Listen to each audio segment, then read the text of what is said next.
Why am I doing this? In Don't Start Them Together, you have a surprising amount of crafting stations that let you learn or straight up make new things for survival, as well as useless decorations for the heck of it.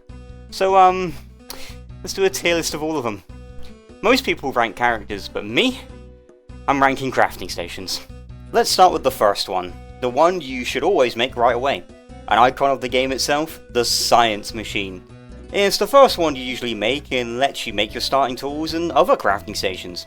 Usually I create one of these as soon as I can to get me my backpack, my shovel, and then my Alchemy Engine. These rarely find a place in my base due to the aforementioned Alchemy Engine doing everything it does but better, but the Science Machine is cheap, has some good starting recipes, and is needed for everything else. A tier. The next one you craft, Alchemy Engine. It's a Science Machine but better.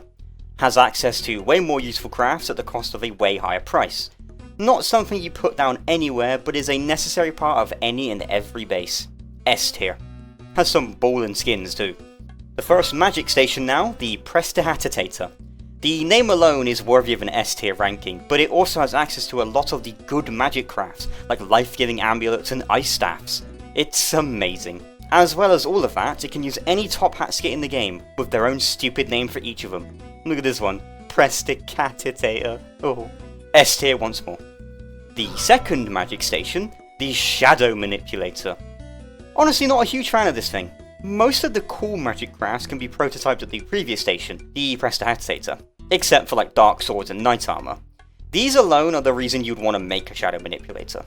However, I'd still rank it lower than the other stations. B tier. Think Tank Time. This is the sole station to prototype any ocean-based crafts. Boats, sails and all that. Essential for progression and looks cute to boot. I have no idea what it's supposed to be exactly, and why it needs to rotate like that when you're next to it. Has a cute lighthouse skin though. A tier. The Tackle Receptacle. This is the place where you make all your lures and floats. It's big and it looks weird. Plus, most of the good lures are obtained directly from Pearl, or crafted anywhere with blueprints from her instead. All this lets you do is prototype the basic ones. Did you know, before an update, this wasn't a prototype station and needed adverts to unlock new crafts? It had way more use back then, but now it rests in C tier. Do you know about the Terra Tamper? This thing lets you make pretty much any natural turf item in the game. You'd think I'd be absolutely buzzed about this one, because, you know, I'm the turf guy. However, to get the thing, you gotta get another iridescent gem from the Moonstone event, find the Lunar Archive, plug the iridescent gem in, do the whole puzzles down there, and then you can finally make yourself some forest turf. Or you can just grab some from the forest. It's intended to be a late-ish game solution for mega bases terraforming biomes into other biomes, but personally, I don't see much use from it. C tier. The Sawhorse. This thing lets you make all sorts of cool furniture for your base. Completely useless but cool looking furniture. This would be like an A tier item, but due to two massive issues I cannot rate it that highly at all. First of all, to get this thing you need to go into the ruins whilst insane to find this little guy sitting on a chair somewhere. Hit him so he gives you the blueprint for a ruined chair replica. Then, find Pearl's Island and make her a chair, or toilet, so she can give you the blueprint for the Sawhorse. You have to do all of that just so you can build a table.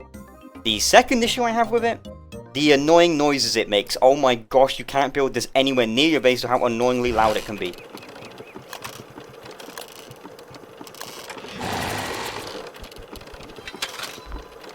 D tier. Sorry, horse. And last, but definitely not least on the prototyping station list, the bookcase. Oh boy, where do we even start with this one? It's a default blueprint for Wickerbomb and exclusive to her. It functions as an alchemy engine for her and for all other survivors. A massive storage for all of your books and stationery, as well as a way for your books to slowly recharge over time.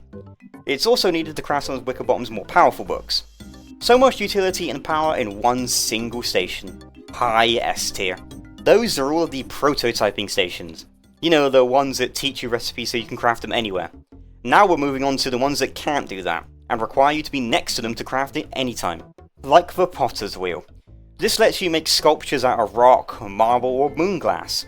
Has a cool system of crafting where you have to place the material on it first to make the sculpture. You add new designs to it directly, so you never need to learn them yourself. Which also means if you want to move the wheel, you got to pick up all of the sketches with it. The statues themselves are used for progression as well as base design.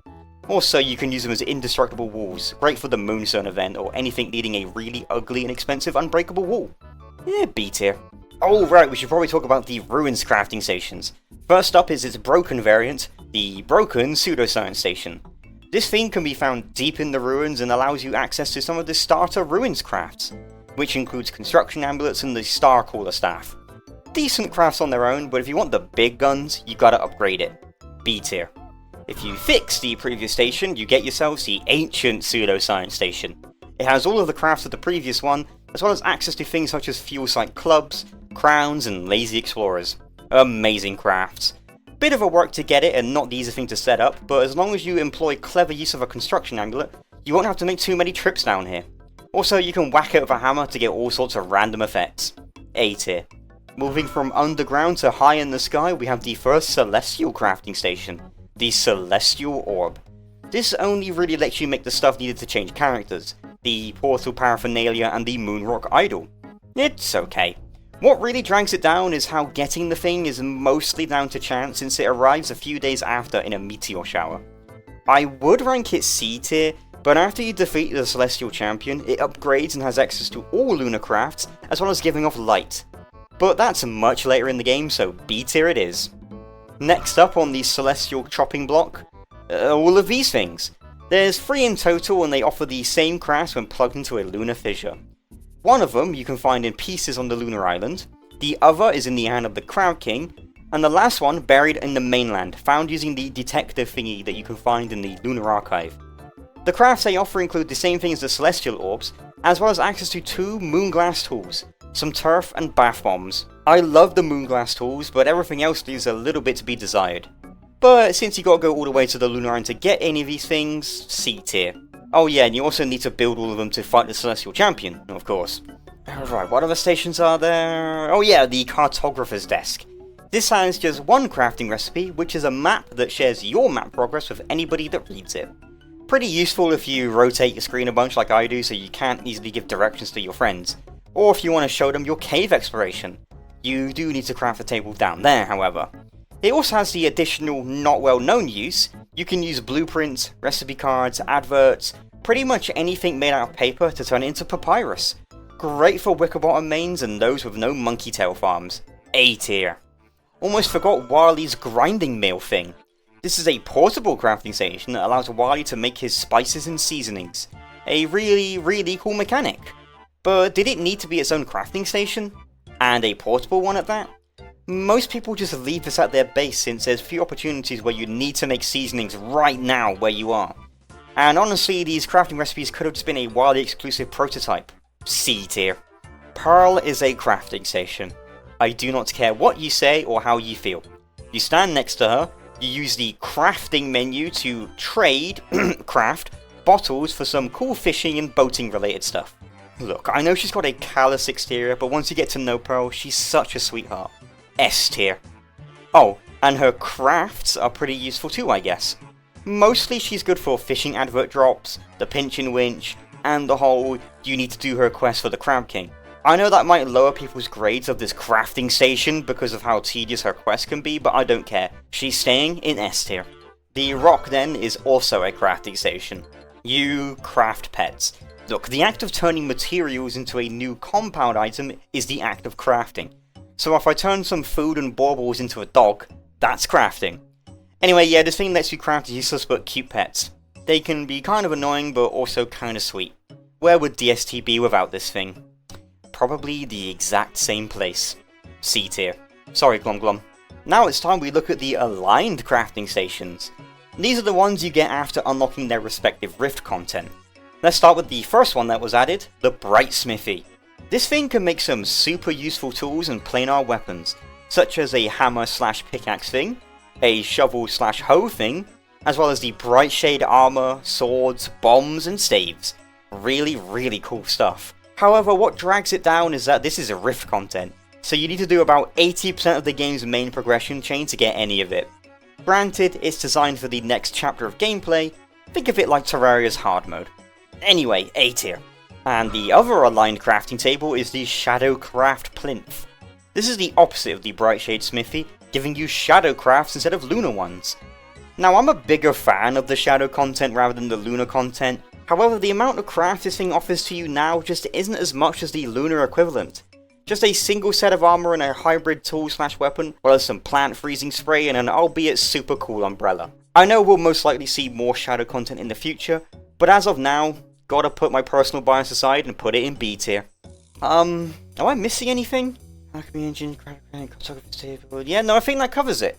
Oh, but come on, this video will be way too short, so let's cover the event crafting stations. During some limited time events, you can have access to... Why am I explaining this? You know what it is. Let's start with the Mad Science Lab. Oh, now this is a crafting station through and through. It's available during Hallowed Nights and lets you make all sorts of potions and experiments. From healing potions, plantable totally normal trees, and even lunification potions. We can't talk about this station without mentioning its amazing crafting system.